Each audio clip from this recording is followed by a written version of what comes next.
Welcome back, everybody, to the War Room Live. I'm your host, the Political Offender. Thank you for stopping in and giving me your time today. Make sure to hit that like button, hit that sub button. If you support the channel as well, leave a comment down below. Let me know what you guys think about the show. With all that out of the way, let's go ahead and just dive into the news today. But real quick, follow my page, The Patriot on TV on X, or The Political Offender on X. You'll find me right here. And with that, let's just continue on. So we see with our first story, we're going to be diving into, again, when the CIA director was shipped to Moscow on a private jet earlier this week. We have fresh U.S. intelligence, according to the people familiar with the assessment that was done. And they're saying that the Kremlin has concluded that the 6-month war with Iran has weakened the United States. Now, Moscow, they're saying that they see an opening to escalate against American interests and European allies. And the CIA director Ratcliffe's message, per those same people, basically said, do not ramp up the Ukraine war. It will backfire and it will push Trump towards Zelensky. Now, the ground war in Ukraine, obviously we know it's still a meat grinder in year 5 now. Both sides are hitting energy, industry, and cities. We know that Ukraine's interceptor stocks are basically empty, and Europe's been promised more of them. So a lot of it doesn't even arrive until next year, actually. So we see Russia's already been probing with hybrid attacks as well. We know that this included an attempted drone strike at Germany's Leipzig-Halle airport. And NATO's eastern members are basically being loud about what's going on now with the violations and the errant drones landing in NATO territory. So we know this magazine that we have of missiles, which is Patriots, Tomahawks, ATACMS missiles, the air defense and the good offensive stuff. We don't know the truth behind the stockpiles about them. We know that there's reports that they're extremely low. I've said before that, no real serious nation will ever let you know their real stockpiles. So we're not going to really be getting into whether they're full or not, but there are sources that say they're low. And as well, you know the United States has already lost apparently a quarter of its Reaper drones. So that's another rumor we heard out there that came around. So we know that this is going to be really interesting because Defense Secretary Pete Hegseth, they deny any serious shortages in the public, while they also hammer the industry to produce these weaponry systems faster. And President Trump on Thursday said Putin is not going to be attacking a NATO country, word for word. And he brushed off the purpose of the trip, saying that it really was no big deal, and I don't mean to disappoint that, but it wasn't a big deal, is what he said. Now, obviously, in my opinion, you can't run a 6-month campaign against Iran and keep the Ukraine pipeline open for 5 years now and still have a force that looks ready in 2 theaters at once. So we know the industrial base has been treated like a credit card with no limit, and we know that every think tank that is committed to this doesn't want it to internalize, meaning that they're actually going to have to start shelling out this money to actually pay for what they've spent. So we know that they've spent a lot of our munitions. We don't know how much of them, but in these just conflicts, these proxy wars, they've been draining all of our resources, and we haven't been keeping it here at home. So that's a massive problem. Anyways, though, we know with the CIA director Ratcliffe flying to Moscow after a Baltic stop in Latvia, this is the kind of energy. I feel like it's we see that you see type energy. Like we see you, you see us. The warning, really, the biggest detail in all this, though, is the warning in itself that if you escalate and you shove Trump towards Zelensky, it's not even a military threat. It's not even a domestic political threat. They are basically telling the Kremlin that our president here in America, his incentives can still be moved. And obviously, this is how you talk when you're managing risk and not dictating terms. So that's why clearly they sent the CIA director over there, theoretically. Now with Pete Hegseth denying these serious shortages while the government is also pounding the table for more production, that's kind of the tell right there. I wouldn't say that it's 100% guarantee that we've ran out of a lot of this stuff, but we've surely spent a lot of these munitions already, and especially a lot of these high-tech munitions. So obviously you don't sprint the assembly line if the cupboard's full, right? So we know allies in Asia have already started asking the obvious question out loud. If our magazine of these interceptors and missiles, if it's thin, and if it's thin in Europe and in the Middle East, what is exactly left to make a Chinese planner in the military pause and say, maybe we shouldn't take Taiwan? This is kind of leading them to be like, okay, well, the United States is committing all this stuff. This might be the time for us to commit towards Taiwan. Anyways, that's another topic for another day, but we know that this is just, not who we're supposed to be with exhausting all of our arsenal munitions to the point where we need to ramp up this production line to like World War II levels. But anyways, with that, that was the first story of the evening. So let's go ahead and dive into, this is a big one for me. So this is going to be talking about the Treasury Secretary, Scott Bessent. So on Monday, he stood up and told the country that the United States was launching the single greatest financial offensive ever marshaled against an adversary, Operation Economic Outcast. Economic D-Day is what they called it. And they said basically that any entity that launders for Iran will get cut from the dollar system.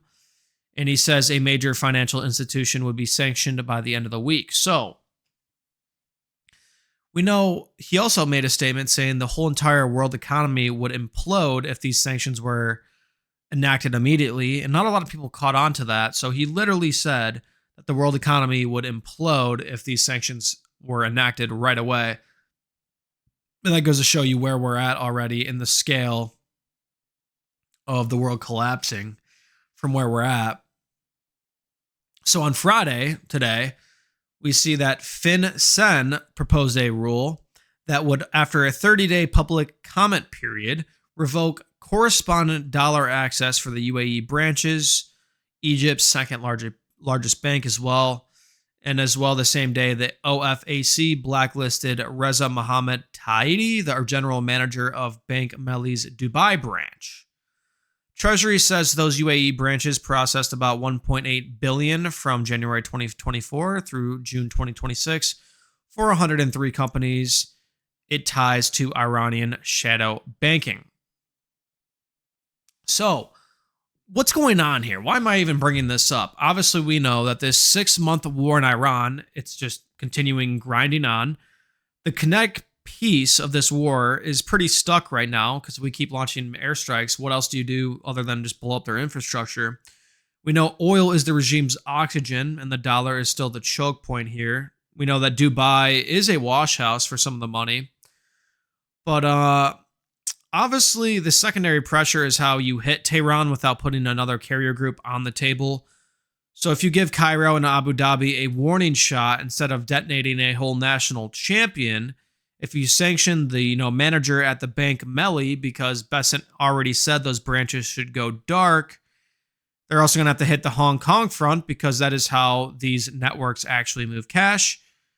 And like I said, if they continue with this, they're planning on to blow up the global payment system financially for the world economy. So obviously, what's actually going on here is this isn't D-Day. This isn't an economic D-Day. D-Day had landing craft.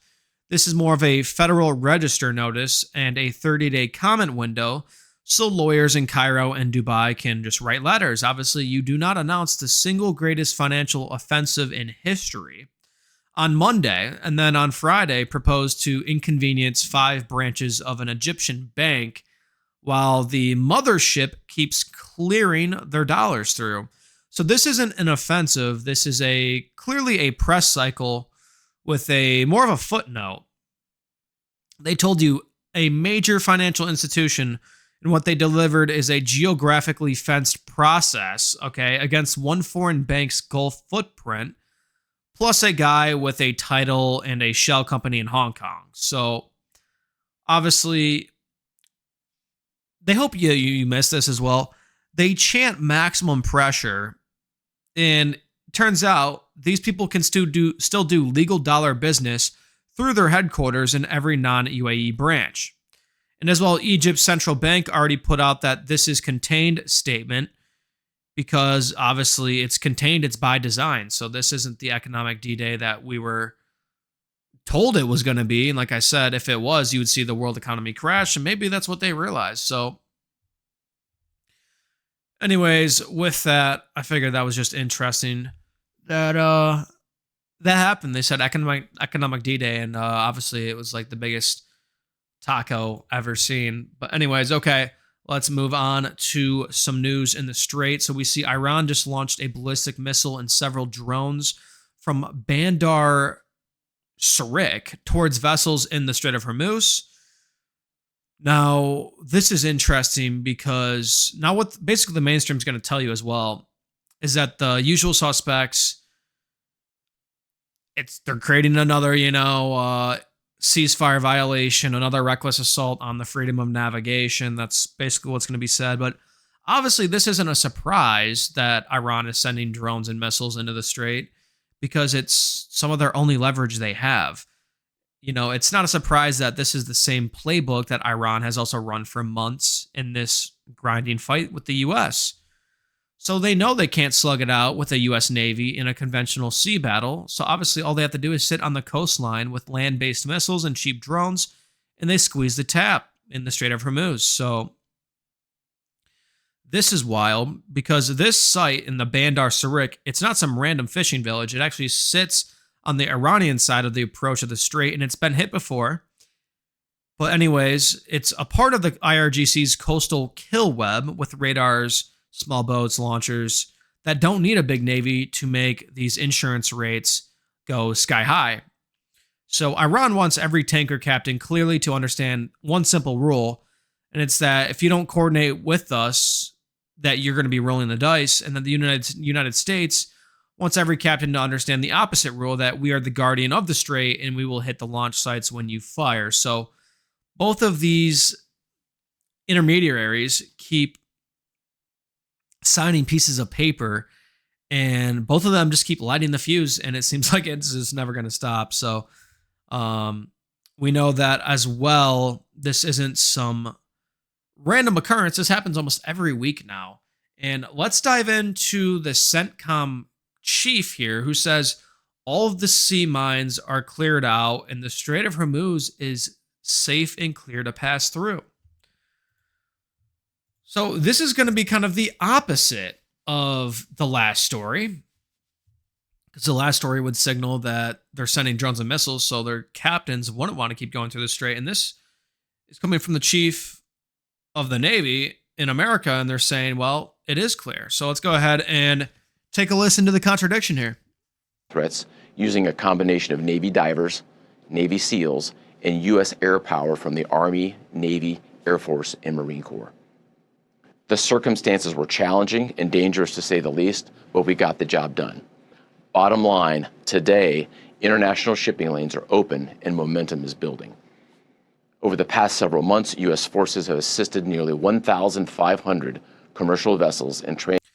Okay, and as well, he did say that these mines that were laid by the IRGC, that there was Navy divers, Navy SEALs, and as well air power from the Army, Navy, Air Force, and Marine Corps.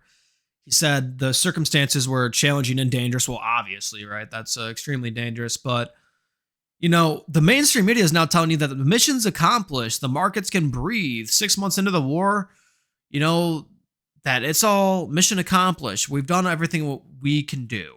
So now, obviously, this blockade, they're saying, is starving the regime, which it is.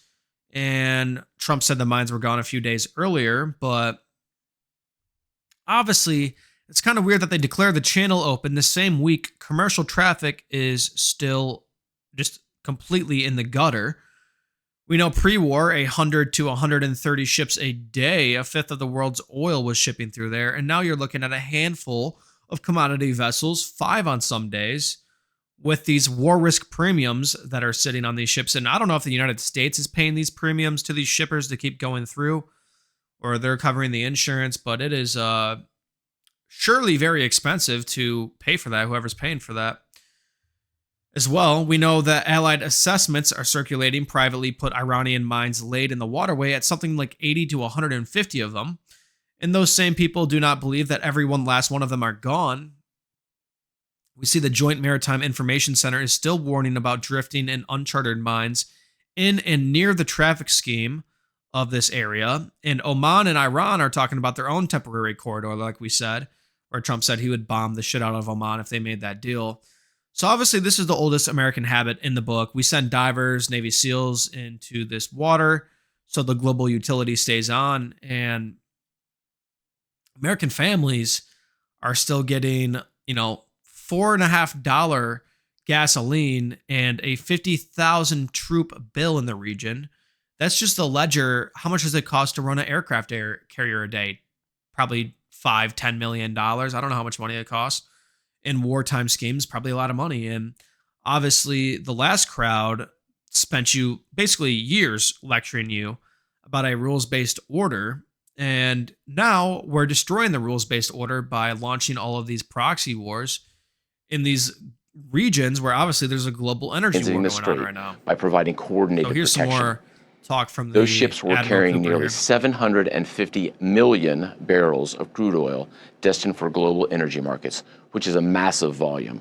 And while American forces have supported 750 million barrels of crude oil leaving the Gulf, Iran has exported zero oil from its shores since we resumed the naval blockade in mid-July. We have been highly effective. No ships have entered or left an Iranian port without our permission, and we have only allowed ships to pass through on humanitarian grounds, which is a credit to the dedication and professionalism of our sailors. I do find it crazy too, because they're saying, and they're trying to pretend that the strait is now a Sunday drive through Kansas, right? But obviously, if you can kind of see the tension in this region, we've seen this movie before. They declare the sea lane safe, and then all of a sudden, a missile flies through the engine bay or a drone hits it, and the markets spike. The generals look at the cameras, the politicians look at the polls, and basically the American worker looks at the pump and wonders when this global stability started, meaning, his paycheck is a shock absorber for Tehran, Beijing, and every think tank that has never missed a check from the government. So pretty wild. They're saying that it's like a Sunday drive through the Strait of Hormuz now, and there's nothing to worry about. So yeah, guys, definitely take their word for that. Okay, with that, let's finish on to our last piece of news we have for you this evening. And today we're just talking about a lot of geopolitics, not a lot of what's going on here at home domestically. We saw Milo got arrested by ICE. I might be doing a story on that later. But I just want to stick it geopolitically for this video. So we see as well, the Trump White House is negotiating to take a stake in as many as 17 of Venezuela's most promising oil and gas fields. And those fields hold an estimated, basically, it's 90 billion barrels of proven reserves. Venezuela itself claims there's 300 billion barrels total, which is the largest on the planet.